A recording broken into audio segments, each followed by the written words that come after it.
The Jew saw them all, beat them all, and is now what he always was. All things are mortal but the Jew. All other forces pass, but he remains. All other forces pass of his immortality. All other forces pass of his immortality. All others. And we're live. Well, I shouldn't say we, it's me today, but I'm very happy to be here. Seth couldn't be here, unfortunately, but is here in spirit. We talked a lot about our next guest. She's she's really an inspiring person. You're going to meet her shortly. I don't have Seth to talk to about the situation here on the ground in Israel and what's happening in Lebanon and in Syria and in Israeli politics and all that.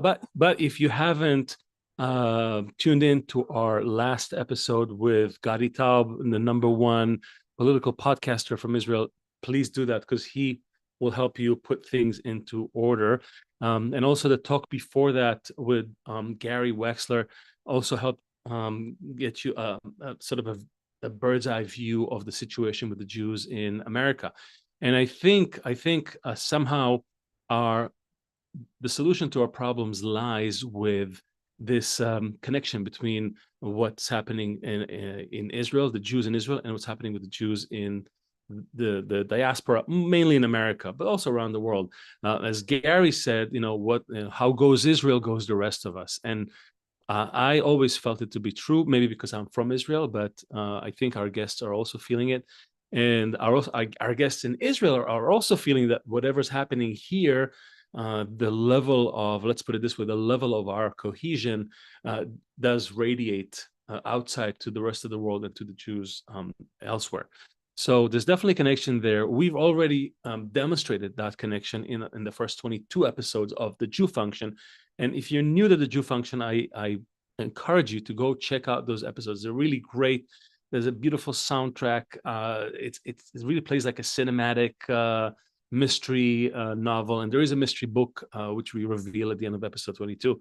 So go listen. It opens up the Jewish story in ways that you've never heard them before. You have historic patterns of the past 2,000-3,000 years. You have words from our sages, Kabbalists, and other Jewish sages, and Jewish luminaries in general. And you have network science, which just kind of puts a little, if you needed more proof, you get that there as well. And so we are pretty confident about our thesis, and now we're trying to test it out, bring people here, talk to them about it. Can we do it? Can we not do it? What is the temperature of our unity, of our ability to unite above our differences? Is it possible? What will happen when we do it? Can we imagine a world where this is happening? So these are some of the questions we ask our guests, but we ask other questions as well. And every once in a while, we get to bring someone here who is an independent, up-and-coming Jewish leader, someone who, it's hard to kind of, define those people in advance, because usually leaders are judged by their actions. It's not sort of the starting qualities necessarily. But every once in a while, we get someone here who feels like they have that in them. They're more than an activist. They have this quality, this, I don't know, magnetism, the ability to maybe rally people around what they're saying. And I think our guest today is that, and I'm going to invite her over in just 1 minute. I just want to say that I want to remind everyone who's listening that this is, the Thejewfunction is an independent media channel. We're part of this new landscape of media channels that are independent. We don't have any ties to anyone. We serve no master, have no agenda, except one, which is to make more people ask more questions about the Jewish history, the Jewish story, and about the root cause of anti-Semitism and the ultimate solution to it. We're not interested in taking care of the symptoms. We're not interested in suing people in politics. No, we want to get to the root of it and then reach right above everything else, all the clutter. So that's what we're trying to do, and having this independent channel allows us to do it. We do it voluntarily. If you decide to donate anything to this channel, it will go towards getting more traffic, basically more eyeballs on this channel, more ears. And you can find us everywhere: Spotify, YouTube, obviously, TikTok, Facebook, X, If there's a channel somewhere, we're there. There's also, if you don't like to listen to our voices for some reason, you can read a transcript of the podcast. You can find it on Medium and Substack. In short, there's no excuse not to tune in. So I wanna say that our guest is a fascinating woman. She's from Canada, which is already a big plus in my book. She's a Jewish activist, and we'll hear how she started. And she has a law degree, several law degrees actually, and a great following. And she's only 23. So I want to welcome Elisheva Ysabella Hazan to the Jewfunction. Elisheva, please. Thank you so much. I'm so excited to be here with you. As an independent, going on an independent show, big respect. We serve no master. I like that. So I'm excited to be here with you. Nice.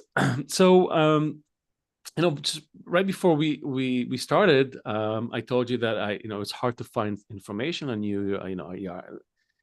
I was like, who is this person? And I realized that I feel mysterious.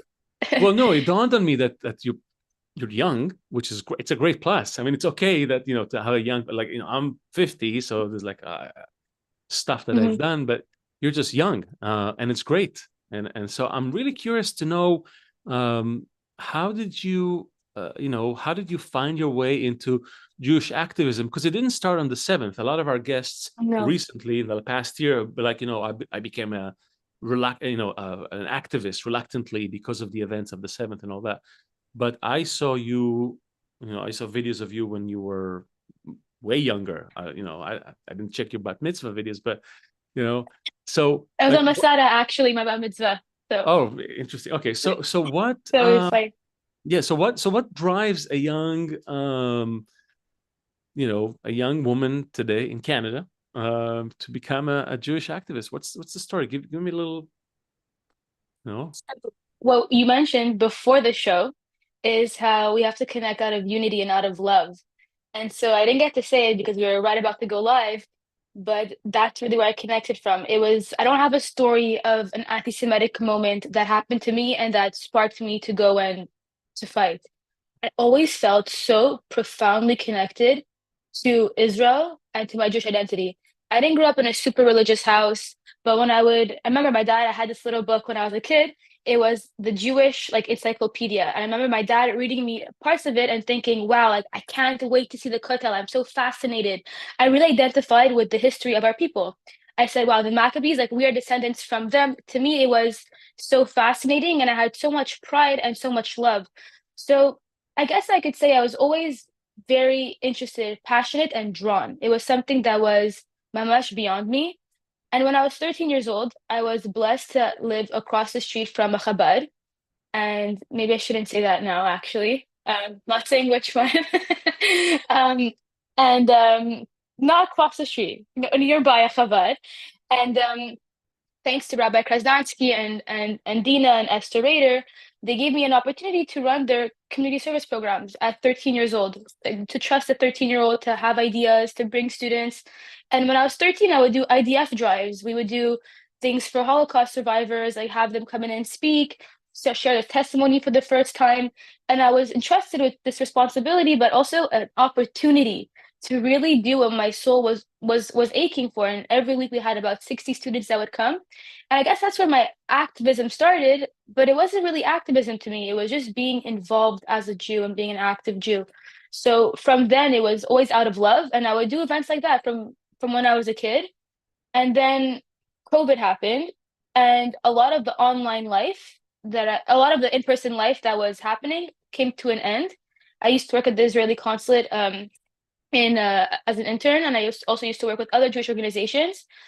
And when COVID happened, that all stopped, and I figured I would like to be more active. My siblings were actually on TikTok, and that was when TikTok had just started, and it was only a dance platform. And my younger brother was like, please answer this law student. He's saying these anti-Semitic things. And I told him, Rafael, it's so embarrassing. I'm not going to be on TikTok. That's a dancing platform. I can't do that. And then before I knew it, I was on TikTok responding to anti-Semitism because there was no one doing it. There was Adiel, a good friend of mine now, and there was this OG group of Jewish TikTokers that started, and we all knew each other. We had a group chat. There was like 5 of us, 10 of us, and it's now a group, Baruch Hashem. But there was like very few people on TikTok that started. And that's how I started online and just shared my ideas. And that's how my activism happened to become online. It wasn't on purpose. It was like that. And then May 2021 happened, the rally, and that's a synopsis. So okay, first of all, we're also benefiting from the fact that TikTok is no longer a dance only platform. So we're there, and as you said, most of the commentators on our videos are anti-Semitic. So it's interesting that we get a lot of that there. But we welcome all the attention. We've had anti-Semites here on the show as well. That's great. We talk to anyone who's willing to talk to us. We'll talk to them. And very you use them for your thesis. To prove your thesis, you need both. They proved it to the letter. It was amazing. Really some fascinating talks. I encourage everyone to look for them. But I wanna go back to that 2021 rally, if you don't mind. There was a moment there. Where is that? Somewhere here. I'll play a short clip with your permission. Yes, it was many years ago, but hang on, and I'll ask you a question about it. Let's see. All right, here it is. I am angry that in Montreal, my friend had to plead for her life as she was cornered in an alley by 8 racist men. I am angry that Jews in LA are attacked at restaurants, and I am angry that Jews in New York are beat on the streets. I am angry in France, Sarah Halimi's murderer walks free. I am angry Israeli children run to bomb shelters praying for a tomorrow. I am angry Jewish and Israeli institutions are vandalized with no condemnation from officials. I am angry a rabbi was stabbed and held at gunpoint in America in 2021. I am angry. The current surge in anti-Jewish violence across the globe, the scale, the severity of these attacks speak for themselves. So you were angry. Is this what drove you to go out and speak? Was it anger? I'm trying to understand what motivates people these days, especially. You asked me this question. No one has ever asked me this, and it's something I think about a lot, because the truth is, if I had one regret about that speech, it was that word. I'm angry. And the reason why is because I wanted something. I did it on purpose. I wanted something that would resonate with the audience to get people moving. I definitely don't root any of my activism in anger. It's really out of love, because it was before October 7th. It was before the conflict in 2021. I always felt that urgency before. I've always felt that urgency before. So it wasn't anger, but I wanted a way to express what I was feeling. Of course, in a speech, I had 4 minutes. I actually had 3 minutes. Actually, I had 2 minutes, and I made it 4 minutes. So it was 30 seconds. I'm thinking, no, because I never negotiated for a bit more. And it was really hot that day. It was piping hot that day, and everyone was speaking. And I remember actually seeing, side note, I have to give a shout out to Sammy Steigman, a Holocaust survivor. I remember seeing him in the crowd and thinking, Sammy Steigman survived the Holocaust, and he's one of the few people who are in the front row, was not under the shade. So people went in the shade, understandably. It was super hot. Front row, still fighting for against anti-Semitism in his lifetime. So of course that also brought the passion out while I was speaking, but it wasn't anger that motivated me. I think when I was saying I am angry, the feeling behind it was I am passionate for this to change. But how can you convey that in a short speech? It's like, I also thought of the Martin Luther King, I Had a Dream, and I thought that was an iconic speech. So I did take some inspiration from the repetition. It was on purpose. No, listen. It stuck. Whether you like looking back, whether you like it or not, it's a different story. But it stuck. And I'm just curious if other people your age, especially people, in college or out of college, what is their feeling? Is it fear? Is it anger? It's fear. It's fear, and that's really bad. It's fear. It's fear. It's fear. And fear is a paralyzing feeling. Sometimes fear can get you to move, but I don't think that's what gets people to move. And what's very frustrating is that fear is not an empowering feeling. Often when I hear, students or even community leaders, even if they don't say I am scared, a lot of our messaging in the diaspora, whether it's in Canada or America, I'm talking specifically about North America, is the Jewish students on campus are scared. And then they make the call to action to the deans and to the president and to the chancellors of the university. They're scared to walk on campus. But it's not up to the deans to tell our story. What does that convey? I am scared. What does that convey? It does not convey. Why are you scared? This is not up to the non-Jewish world to save you. Haven't we learned that lesson far too many times? So to me, this question of fear is very frustrating. I recently actually met with my rabbi for advice. How could I deal within the Jewish world to get, more people to move with this paralyzing fear feeling? Because it's something that's very reoccurring. And he told me, and I spoke about this before with many, people that I respect, leaders. The curse of the diaspora is that we're going to be in fear. And there's actually a part in the Torah. And when I say Torah, I see the Torah as the blueprint of the world, of our universe. And it's a lot of it's everything that I do my activism in. To me, it's not like something super spiritual that's far off. It's practical guidance and reveals its light in every generation. So he gave me a quote from Vayikra, I think it was chapter 36. And it talks about that the sound of a leaf that turns is going to scare us. We're going to be running away from enemies that are not even chasing us yet. And I see it. And I really see it, this diaspora mentality. And it's not empowering. And I think the best way to combat that, because I love what you guys do on this podcast, is not just identifying the problem, is how we combat it, is to come closer to who we are. So that could look like many ways, whether it's individually or collectively, taking on something that roots you to your identity and being proactive about it. And also that it comes from us, not from asking the police to protect us or asking the deans to tell our story. And you mentioned before, you guys don't do lawsuits. You would think that somebody who has 2 law degrees, on my way to become a lawyer, would be so supportive of lawsuits. That's the last resort. It's not gonna tell us. The judge won't say Jews are indigenous to Israel for you. He won't, or she won't. It's funny because a lot of time you hear those you see those clips on YouTube or in places, Jews talk to people about it and they're like, we deserve. It's like, deserve, who deserves anything in this world? Nobody deserves anything. So this deserve thing, and I feel it's like it's so I'm sorry to say, but it sounds so like American, like I deserve, like what? You deserve you nothing. Earn your rights. Yeah.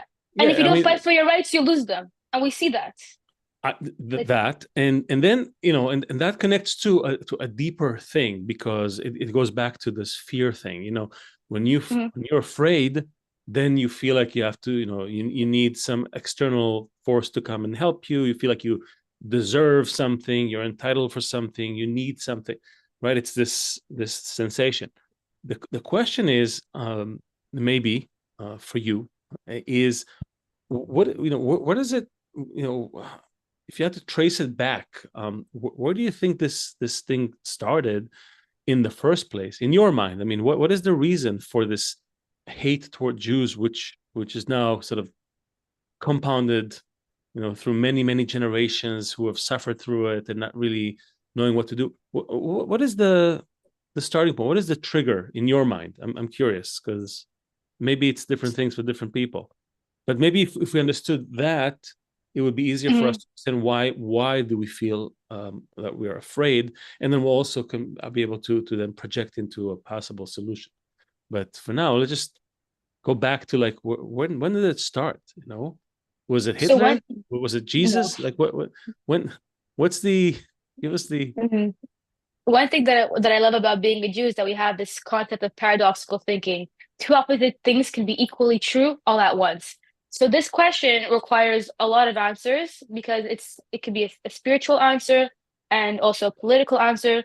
Jonathan Sachs provides the reasoning, not the reasoning, but more of anti-Semitism as a mutating virus. First, they hated us because we killed their God. They hated us because of our race. The word anti-Semite comes from Wilhelm Marr, who created a party called the Anti-Semitic Party, because as Jews, we're the inferior race. Today, Jews, we are as you know, the biggest violators of human rights. So that's what's important at the time. We're always the enemy of the order. So we can agree that throughout every generation, Jews are the enemy of the order. Whatever is the most important, we are the biggest violators of that. So we see that, number one, from maybe a more broad social cultural trend, that we are always the enemy of the order.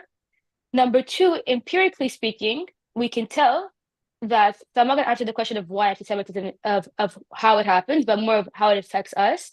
We see that in every generation, anti-Semitism serves the function towards Jews because it brings us closer to who we are.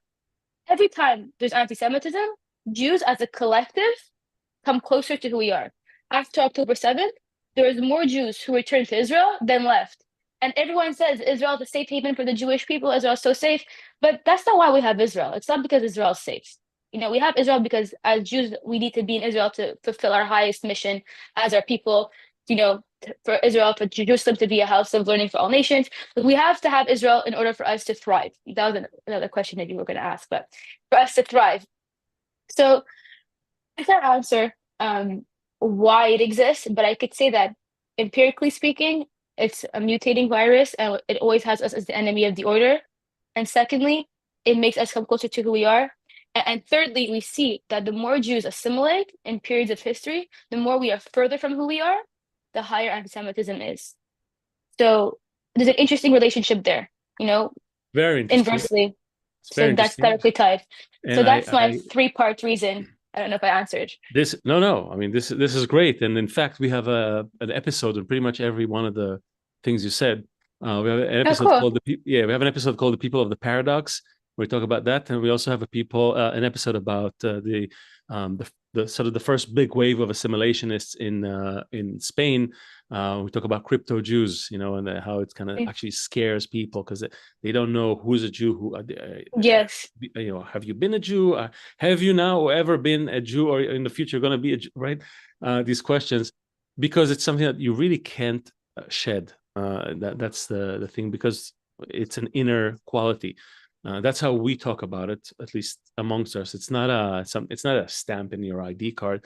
It's it really is an inner quality first and foremost, and then on top of that, all these other narratives were sort of clothed over the years, and then you get the social and political and cultural and all those other things. But it's an internal thing first of all. It's a desire, is what we call it, and the interesting thing is that it's something that it actually exists. Don't tell everyone I told you, but it exists in everyone. Everyone has this Jewish point inside of them, but in most people, it's really dormant. It's not active. It's not part of who they are. You know, it's not part of what defines them and the choices they make.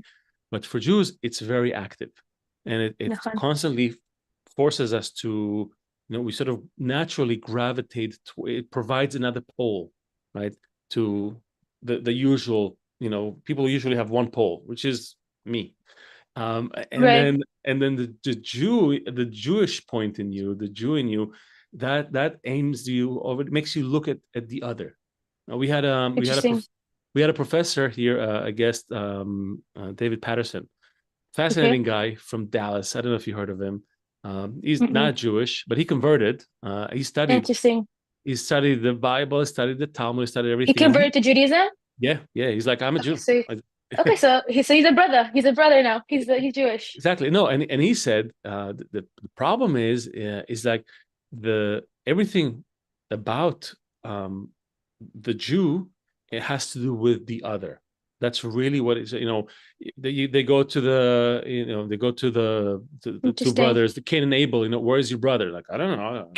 What am I, my brother's keeper? But it's all about the other. And in many cases, it's your brother, the other person that's close to you. But and it's always this question of what's happening around you. Before you pray, you have to see that there's someone else that's also awakened, in the house next door. It's you have to have obviously the minyan, the 10 people for the prayer. There's always this otherness that's collective you. And the biggest rule in the Torah is, what's the biggest rule? We all know the biggest klal. Treat your neighbor as you treat yourself. love your Love your neighbor. Yeah. It's love the other as you love yourself. And so that's the klal. That's what includes all the other rules, right? Klal, kolel. It's an inclusive, right? It includes everything. So he says, Patterson says that that's what annoys everyone about the Jews, because without the Jew, I can just do whatever the F I want, right? I could just be myself, take care of myself, kill this guy and get rid of this guy. And the Jew suddenly brings this this other quality inside of me that it's like, it doesn't let me be self-centered. And Right. that's the moral compass, where like that annoying reminder. It's not even, I mean, we call it moral, but I don't think it's moral. I think it's really just a sense of other, which is something that separates Why don't you think that's moral? What's that? Why don't you think that's moral? Because morals, no, I'll tell you why, because it may be semantics, but morals change with culture. What's moral here may not be moral there. In China, they eat dogs and all that. So this is not a moral thing. Goodness, but you agree, like, it's a goodness. It's a spiritual quality. It's close. It's a quality of the creator. The creator is love. It's one, right? It's unity. The creator only wants to give, because who can he receive from? So he's only this wave of bestowal, right? But he created us totally opposite, but we have a point from that original source buried deep under our egoistic layers. And that point is really the point. It's called the divine point from above. Can I ask you a question? Yeah, sure. Okay. Ask me now. I mean, so you mentioned a lot about the creator and Hashem, the oneness, and something that I'm very passionate about is how we as Jews view the creator. And I noticed that especially in more European diasporas, the view of the creator has been Christianized as one instead of the one. Like we say Shema Yisrael, it's Hashem Echad, God is one, not there is one God. There's a very big difference with that. And I can tell by the way that you speak and the way that you relate, the view of the creator is one that is much more whole, much more complete, and also matches our belief system as Jews. And for me, it's really important to mention this because I want to ask you why you think this is, because we have a lot of Jewish people who now, when they're looking for spirituality, there's a whole phenomenon of Jews becoming Buddhists. And to me, that's so sad. It's so chaval, because you're missing, well, not chaval, but I don't know if you are, but like we have answers within ourselves too, which is I'll tell you a funny story. First of all, you said, what was the first point you said about the Jews? That they sort of rebel against the norm, right? What were your words? We're the enemy of the order. The enemy of the order, right? Of the current order. I think Jews, the feeling I get, and also from reading a lot of the words of Jewish sages over the years, is that Jews are like, you can look at them, through different lenses, but Jews are like these like enzymes that you put in the petri dish, and they get the reaction going, right? We're accelerants. We accelerate the reactions. So we accelerate change. We don't necessarily bring about the bad things or necessarily good things. We bring change, and all of nature is moving. It's all moving, and the way it moves is it grows the ego, the human desire to want more pleasure for less pain. Right.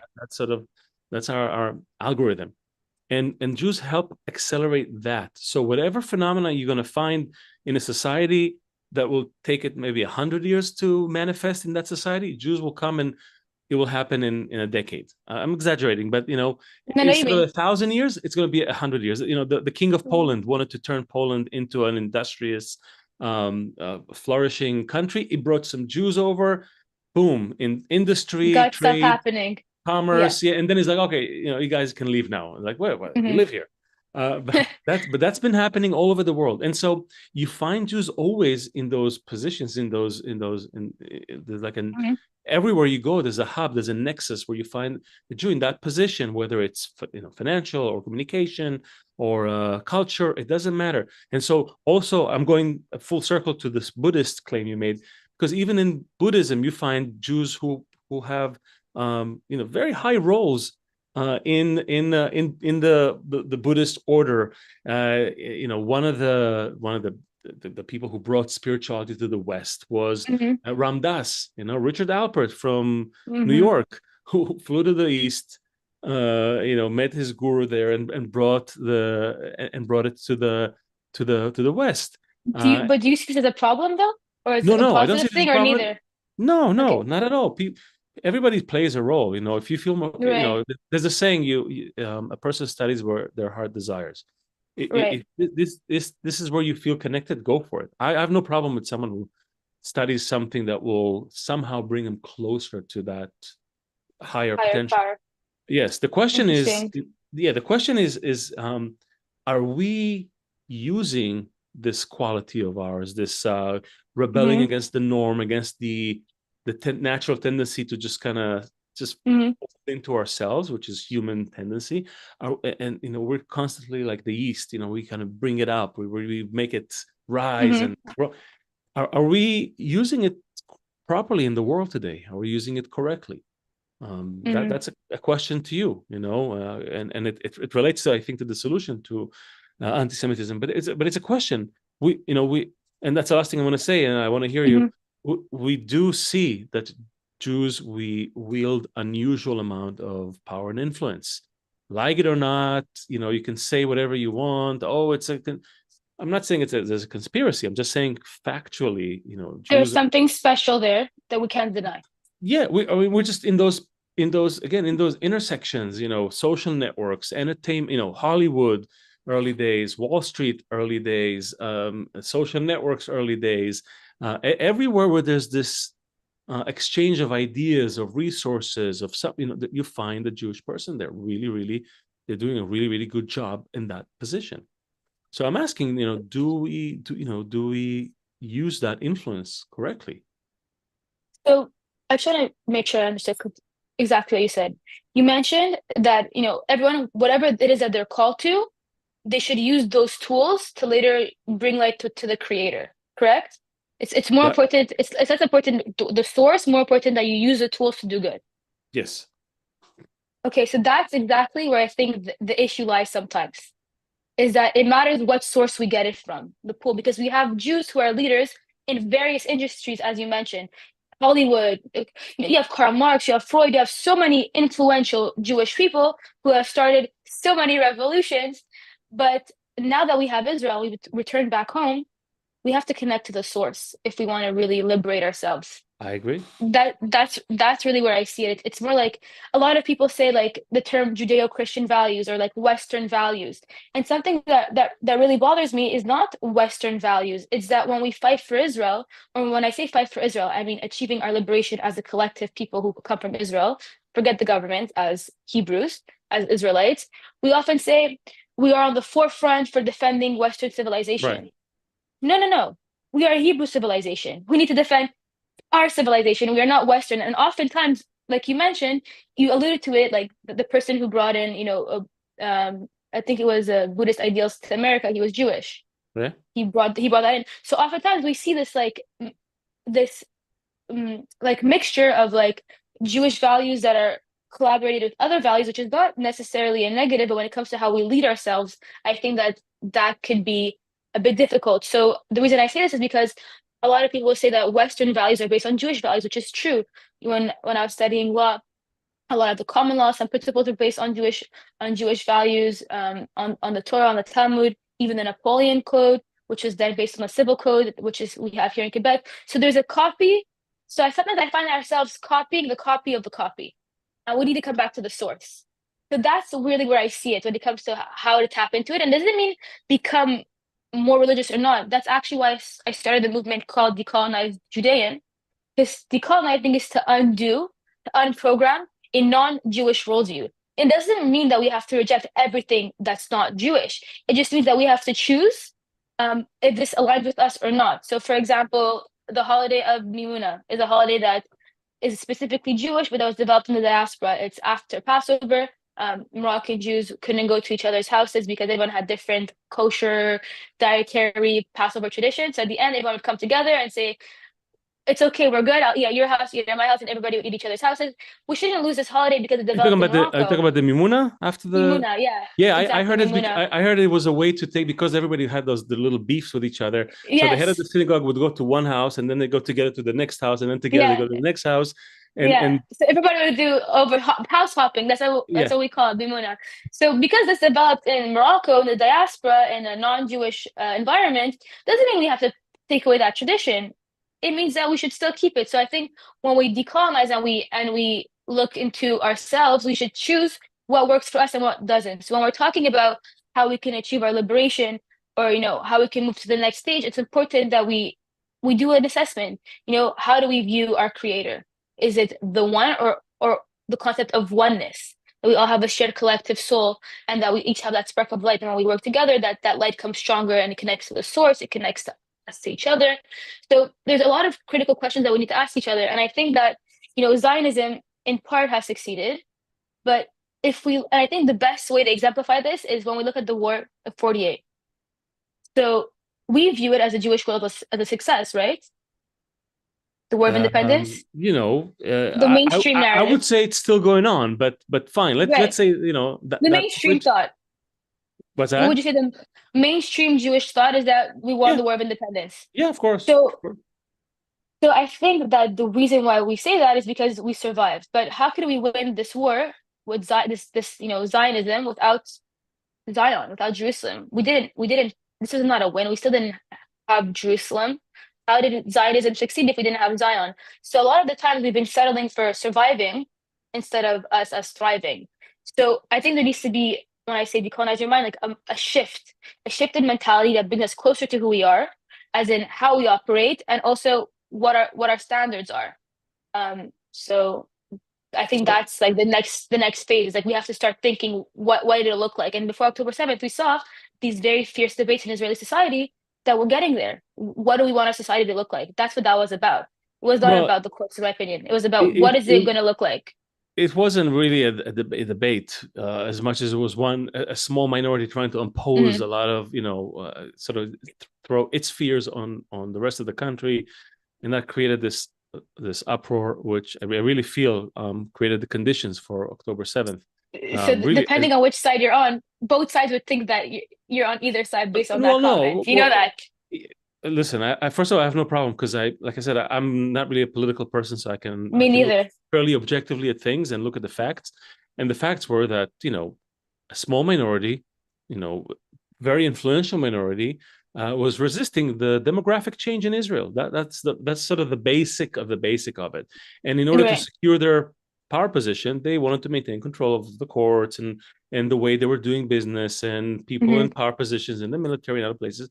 And that's just an observation. It's not even. I think it's natural, sort of strategy for someone who was in power and was foreseeing loss of power. It's a natural reaction, but it cannot be sustained here in Israel. It cannot, in general. Whenever Jews go against each other, that's a breakdown, and it's immediately met by a aggressive reaction from the outside system. We see it every time. Every time there was an expulsion, a pogrom, it was always preceded by some sort of an internal rift. It's hard for us to admit it, because we're like, oh no, it wasn't that bad. But the reality is, if you look at the historic these moments in time where things happened, and the 7th it's very fresh. We can look at it now. It's only a year ago. Look what happened when people were tearing down, these prayer Yom Kippur services. Yom Kippur services. That was so sad. Which is all about atonement, and be like, we want to be more like you, and with you, your love. We want to be loved. That's the day where you turn against each other. That's like you don't have to be even a religious person to be like that. That's just weird. Wrong. That's just weird. Hurts. So I think, and I think this goes back to your point initially about the state of fear that people are walking around with, and I think they walk around with this fear because they don't know who they are. When you don't know who you are, you're afraid. There's nothing to hold on to. When you deny your history, and that's something also that a small group here in Israel was trying to do. Oh, we just want to live in a normal Jewish democracy. What is normal? What is a democracy? You know, what are those terms that people are using so vaguely? The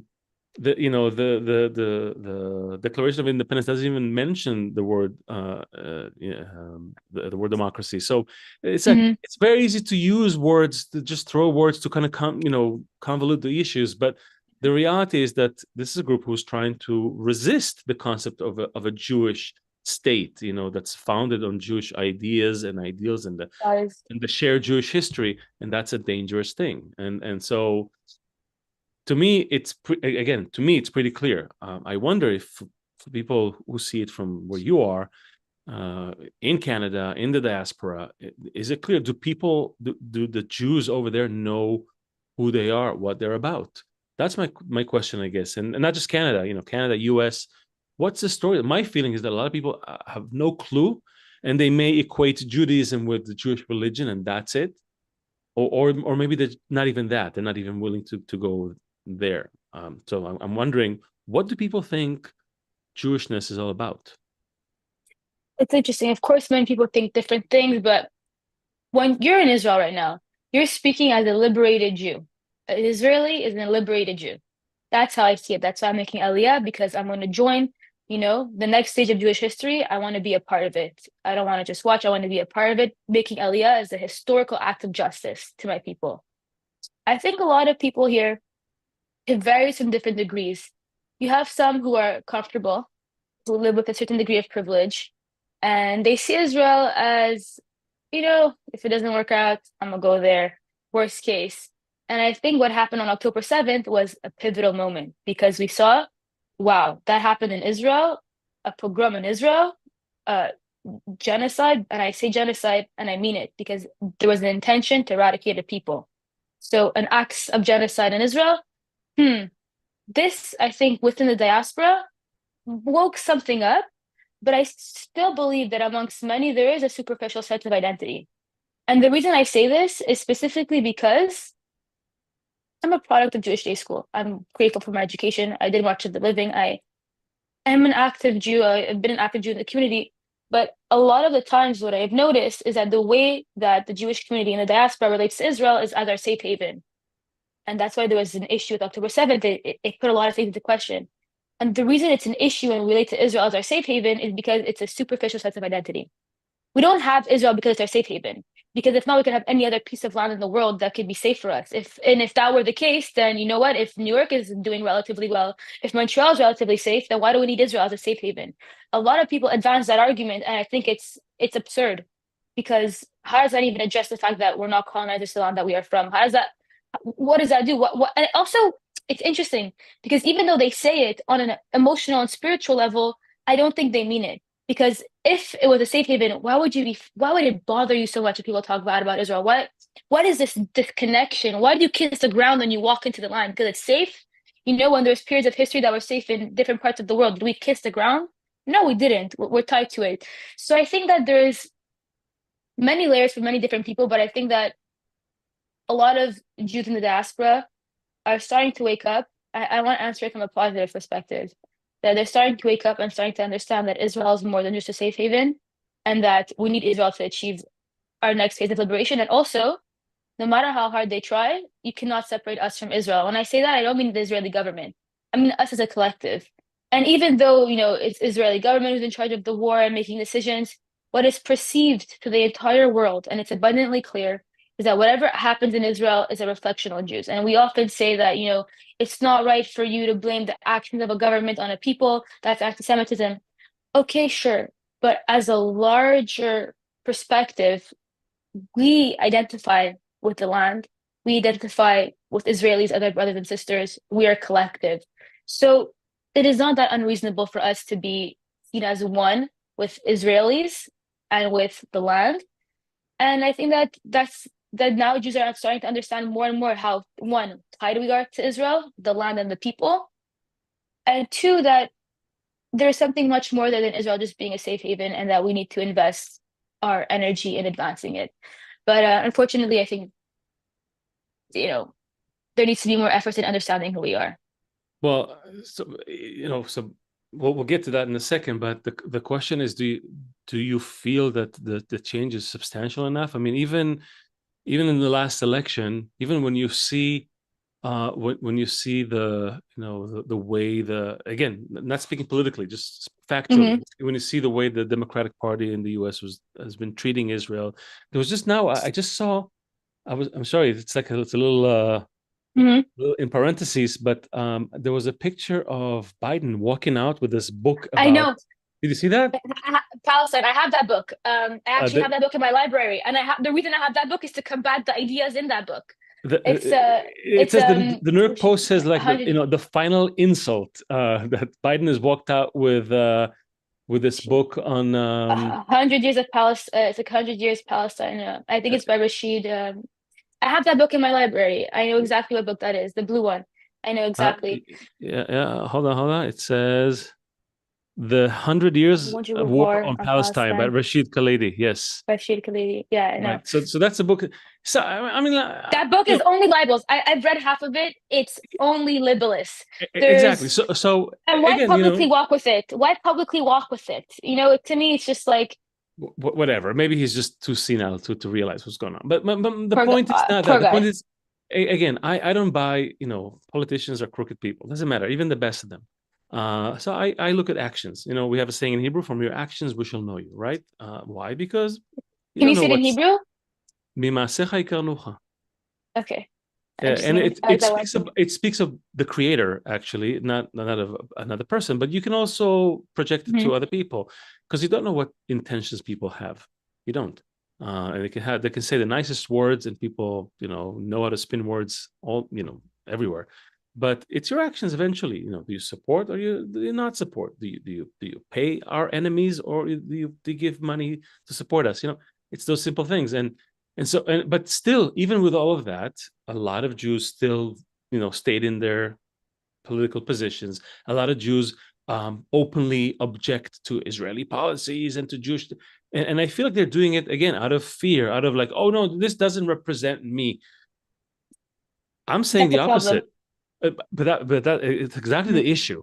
Only Jews are subject to this treatment, right? Nobody goes to a French person in Montreal and be like, yo, why is Macron supporting Hezbollah in Lebanon? It's a terror organization. You're a terrible person. Nobody does that, right? But with Jews, somehow we are subjected to a collective scrutiny. And I'm saying, if this is the case, why do we not, embrace that and begin to behave more as a cohesive collective? But let's be that. I agree with you. But there's the push for the exact opposite. The IRA definition of anti-Semitism that's pushed across. You've heard of this definition, obviously. IRA. Yeah. It says exactly the opposite of what we're saying right now. It is extremely anti-Semitic to blame a single Jew for the actions of the Israeli government, which that I understand. But in practice, how we respond, it's that's the thing. It's pointless. I mean, it's again, semantics. I'm not against the definition. Define it, and then maybe it helps to inspire certain laws and certain policies. I'm okay with that. But there's nothing in practice. You have to actually take action. A lot of the difficulty I have with my activism is not from the pro-Palestinians. It's also from within my community. It's maybe you're stirring the pot, maybe it's a photo op, what are you doing? But it's if we don't take action, nothing will take action. It's kind of like intuitive, but very simply put.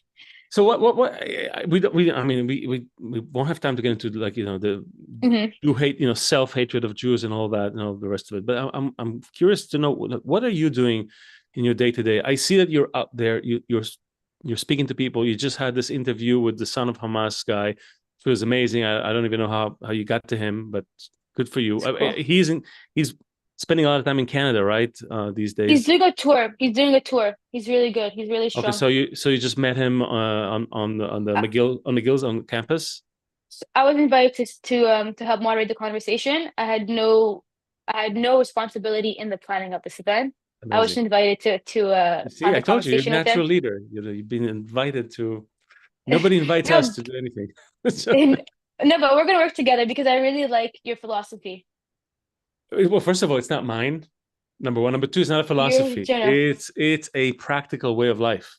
Nothing philosophical about real Judaism. Philosophy generally, like your approach, your Ideology. energy, your Yeah, spirit ideology. of it, your ideology. Thank you. Your agenda. Yeah, exactly. I like it. So back to you. So here you are sitting there speaking to the guy. What's your approach to Jewish activism? What if people are listening to this, hopefully a lot of people will listen to this and get inspired by it. What's your approach to Jewish activism? What should be done today in your mind? Okay, so first of all, I'll give an ideological perspective. So the way that we approach it has to be from a Jewish perspective. A lot of the times we try to make the case that we're just like you, so you should like us. And we see that by when we say the West is next, so you need to stand with us. And that's very transactional. We live in a generation where the next generation of leaders is very humanistic.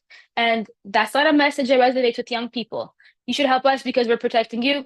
It's transactional. It's not idealistic. It's not something that gets people moving. So I would say that changing our messaging and shifting the narrative. So, but number one, relating to us as an indigenous people to the land of Israel, talking about how this land is intrinsically connected to us who are one with the land, and coming from a perspective that is also empathetic. We don't have to be anti-Palestinian in order to be pro-Israel. It's the opposite. There's no future on this land where one of the sides is just suddenly going to evaporate. So coming from this perspective, from that feeling, that energy of we're not going anywhere, and the more you try to resist us, the more we'll fight back, while also having, on the other hand, empathy and a will to make a change is how I would approach the activism. And secondly, is to take more action, to take up space. I see a lot of times across, diaspora, a lot of, on campus, for example, back-end conversations with the deans, with the chancellors, or there's a lot of efforts to invest in top-down instead of bottom-up approaches, which is great because, we need that too, but young people don't need to be doing that. Young people need to be working from the bottom up. We should leave that to the boomers, to the people who are, older adults. No offense, you're older, but we should leave that to those who want to do it. The top-down approach. But as young people, we need to be having more of a bottom-up approach, and to be taking up space. So that means tabling. That means going out rallies. A lot of the times people say we just don't have the numbers. Well, because we don't have the numbers, doesn't mean we don't show up and we don't try. What is this defeated spirit? Israel's tiny. Do you think we have the numbers if you look at the map? No, we don't. But you know what? We're victorious. Thank God. So it doesn't take a lot of numbers to make an impact. Sorry that the door is ringing. It doesn't take a lot of numbers to make an impact. It takes creativity and it takes a will. And we've seen it, let's take McGill, for example. This event was canceled and made online. But we should have made the event be canceled. We didn't need McGill to have an online event. Let's make them put their money where their mouth is. They're canceling our event. Cancel it. Make them cancel it because we don't need them to have it online. And not only that, is they canceled all future events until January for every group. So they said that if this was truly about safety, then why would McGill cancel every single event until January? This is not about safety because Mossad, who has security from the Mossad and probably American intelligence, if he can show up on campus, it's because if there was something that was unsafe, it would be known to the powers that be, who are actually the authorities on what's secure and what's not. And if the police was notified, and if a Jewish organization was going to send their security, then the event would have been safe. So we should approach it by, not being like, I see a lot of times people who are in positions of leadership, instead of being representing Jews to power, they are the representatives of power to the Jews. We need to have representatives that represent the Jewish perspective to power and not vice versa, and not be scared to rock the boat. Because you know what? One thing I can say about Palestinian activism is that it's effective. I respect them. I respect their activism because it's effective. I don't agree with it. I don't agree with their messages, but their activism is effective. And I'm not saying to be violent. But the point of taking up space is something that we haven't learned to do. And we need to if we want to see a change. Because if we don't, then it's only going to get worse. And strongly worded emails, strongly worded letters, petitions have only brought us this far. So I want to see more action, more grassroots action. No, as you said, I mean, being litigious is not. I know. Sometimes The last case. It's the last case. I would say even then, so you sue one, there's 1,000 behind them lining up. It's not.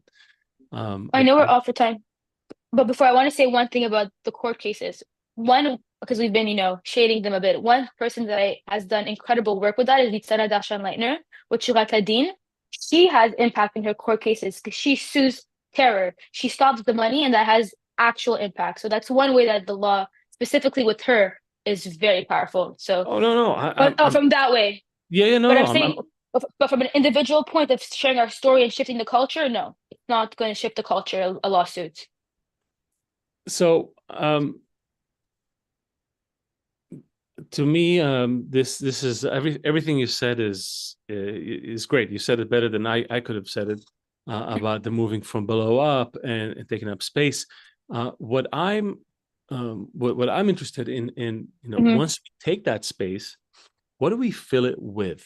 What's that spirit that needs to be in it? And maybe to answer that, but sort of as a preamble to that, you will tell me what in your mind is, and you touched on it, you alluded to it, but maybe you can kind of give a more, if you thought about it, a more complete answer.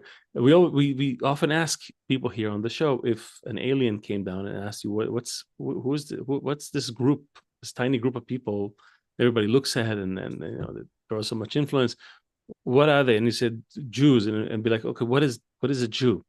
So what would you say? Maybe if we understood what a Jew is, what does it mean to be Jewish, then maybe it would be easy to then understand what do we need to fill this space with, and what would be the inner quality of all these external actions. So how would you explain a Jew to an alien? So as Jews, we are each and individually warriors of light, and we are all connected to each other. We're a people with a belief system that originates from the land of Israel, and our belief system originates from the land. We are tied to the land, but also we are tied to the oneness of the Creator.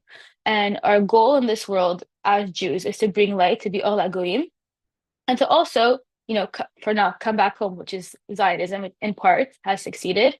So as Jews, we're a people with a belief system that originates from the land of Israel, that is tied to the Creator, and the Torah is our blueprint. And as you mentioned before, you touched on it, it's you didn't say morality, but goodness is to bring goodness. So to be kind of like the alarm clock, the reminder to the world of what's right. I was recently in Rome, and there was as I was visiting, I did a Jewish tour. There was in front of the Roman Senate Jews who advocated that we should have Shabbat, a day to rest, and there was a fierce debate because it was saying that if people stop working one day a week, they're going to become more lazy.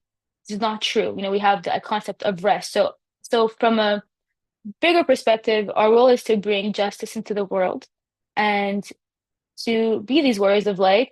And we're an ancient civilization.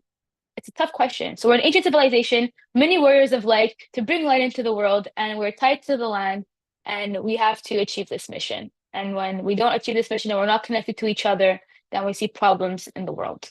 So let me drill down on one aspect, and it's something that you mentioned also in your in that speech toward the end of the speech. If you remember what it was, let's see if I have it. Our greatest resistance is our cultures, belief system, and traditions that originate from the land of Israel. Something you like said that. This. Hold on. I'll play it because. Okay. Hold on. No one likes to hear themselves again. I know. You can close your eyes. I'm recording. You know that.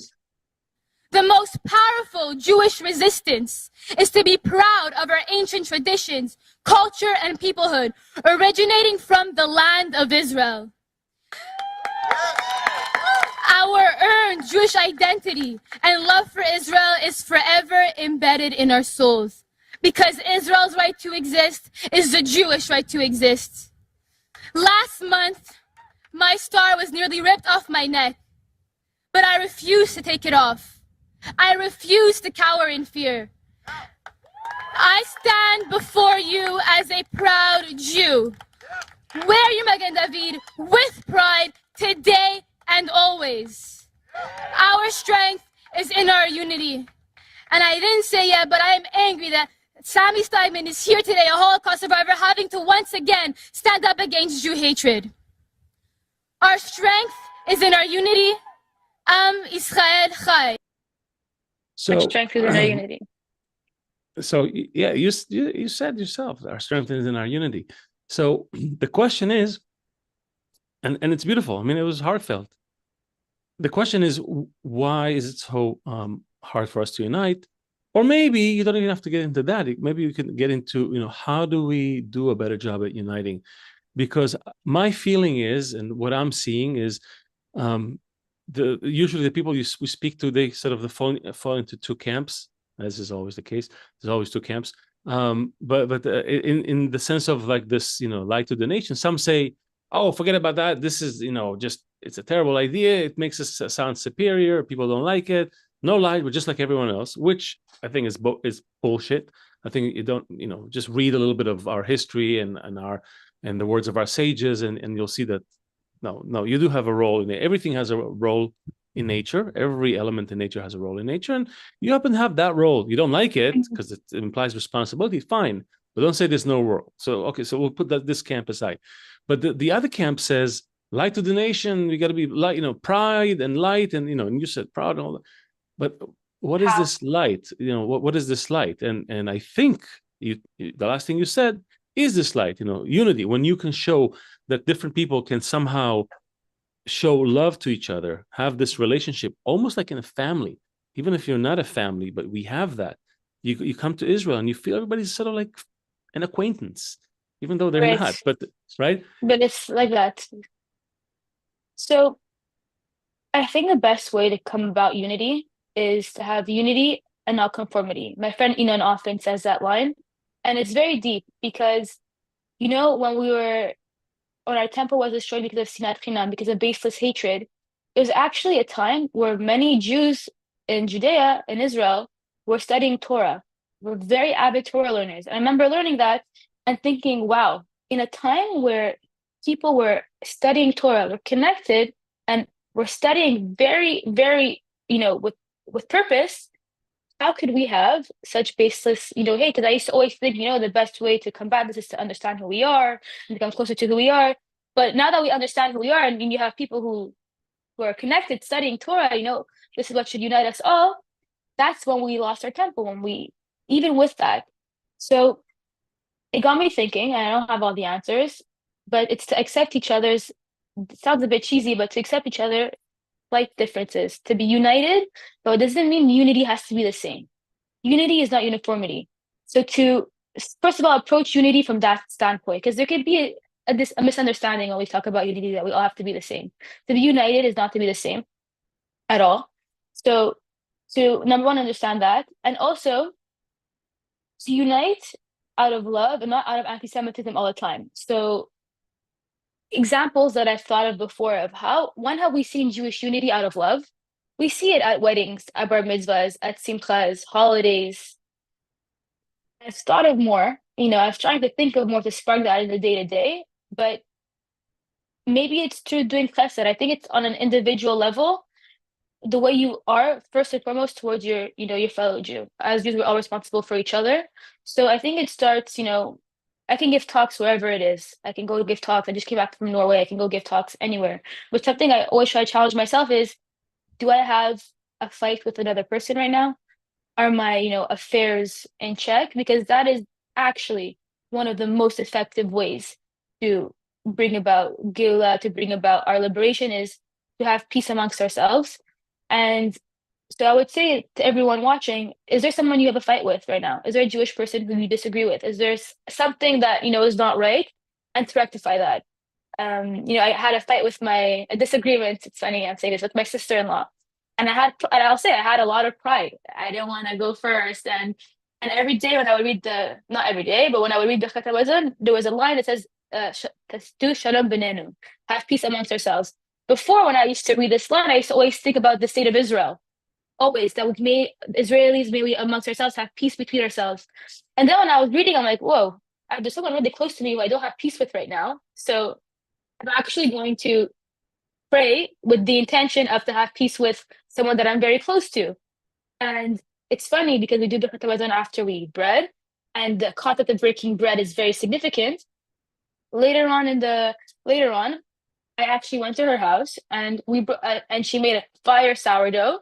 And it's funny. I said, you know what? I'm gonna taste it. And I'm gonna do Birkat Hamazon. And when I said that prayer, I said, and it came to mind once I was reading it, saying, "Wow, like my intention when I was reading this is now full circle moment. I'm eating bread at her house, and I can say Shalom Benenu, and I could say Shalom Benenu to make peace between us in Israel."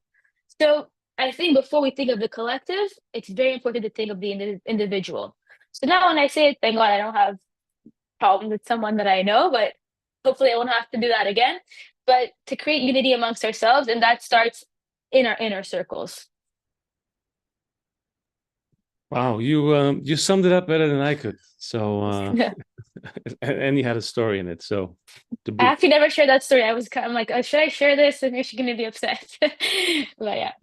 Listen, I don't know her, but She's very nice, very kind.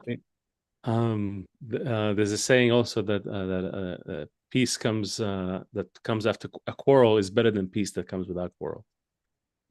I like that.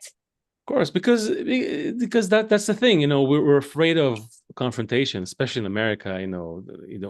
Try not to get into a confrontation, but this is how you get good ideas. This is how you get good stuff. It's always when two opposites somehow rub against each other, but that's how you make a fire, right? You get good sparks. Two stones rub against each other, you get something good. You have to have that friction, but it shouldn't be, you shouldn't leave it just on the level of friction. It should be for the sake of reaching a higher solution, something that wasn't in me or in you, but something higher that we're creating. Right. Two stones creating fire. That's like the best example there is.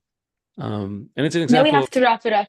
Yeah, we have to. But can I say one more thing before you wrap it up? That's why you'll say not only you'll say another thing. You'll read a quote from the sources, and then you can say whatever you want. So I'm putting it in sources. Okay. Yeah. Here it's in the chat. It's from Likutei Halachot. Go ahead whenever you're ready.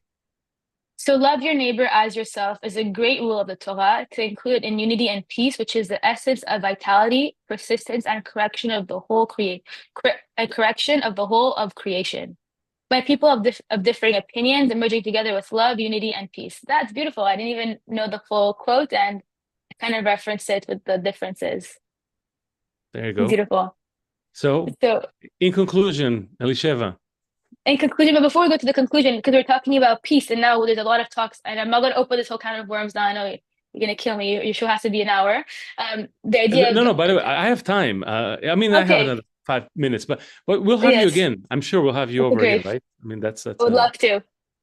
So what were you thinking about peace? I want to mention this book that my rabbi just gave me. It's called Make Peace, and it's based on the philosophy and the teachings of the Rebbe of Lubavitch. Very interesting book because it's also political, and it's rare to see a book that's also political that's released by I don't know if it's Chabad, but that's in practice Israeli related in this way. It's very interesting, and in this book it talks about the concept of hudaya, and that is a concept within the Arab world where it's what's perceived as peace, but really it's not peace. It's an interim period of time to rearm.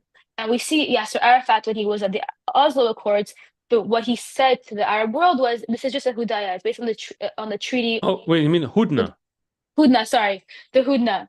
Yeah, I thought you mentioned hudaya like hudaya, like gratitude. No. It's based on the treaty Hudna. So this concept of Hudna is like an interim peace, but it's really just a rearmament. So when we're talking about peace now, especially in Israel, peace negotiations can happen while we're at war. But a ceasefire is very different than a negotiation, and that could be a rearmament, which is obviously going to be a rearmament. So we're talking about peace, and I thought it was very important to mention right now because it's super, super timely, this concept of Hudna, but it's based on the treaty of like Hudanaya or something. It's a longer word. That's why I got mixed up. Just to keep that in mind, that true peace comes after a quarrel. So if you're putting a cease to the quarrel, it's not really a cease to the quarrel. It's a period of time to rearm and to get stronger. And it's not actually peace. So to really identify peace for what it is. And I just thought that was very important to mention. It's true, and we can open up the whole peace thing because there's a lot to it, and also what we're saying here on the Thejewfunction is that you first make peace amongst your people. Everything else is it's going to have a ripple effect. Yes, you need to keep the enemy at bay, but the point of this whole game is for you to to make peace with each other. That's where you put all the pieces together. You put all the opposite pieces together. That's what peace is in Hebrew. It's more wholeness rather than peacefulness. And the West is seeking peacefulness and sort of quiet, peace and quiet, but we're looking for wholeness. Take all the pieces, all the different pieces, all the ones, and you somehow make them fit together. That's peace. Shalom, like exactly. And so we're aiming for that, and we're doing it one piece at a time. And today we met this piece, Elisheva, and I'm really happy. I'm really sorry that Seth wasn't here, but that's okay because you'll come again and he'll be on the show as well, and we'll have a big party. Elisheva, I wanted to really thank you. This is great. It was well worth the wait, and I feel again we're just starting to uncover things, and I would love to have you more over here again whenever you're ready. Would love to, and I'm gonna check out your 22 first episodes. Oh, by all means. I have to. Yeah, you have to. And I'll get back to you. It's mind blowing, and share it with your followers, and make everyone listen to it. That's all we ever want. So thank you. Thank you so much. Watching, listening. Thank you for being with us. Like, share, follow, comment, leave a little review. It always helps. We are an independent media channel, and we rely on your goodness to survive here. So, so do it. You're helping the Jewish people, so I think it's a good cause. And we'll see everyone again very soon.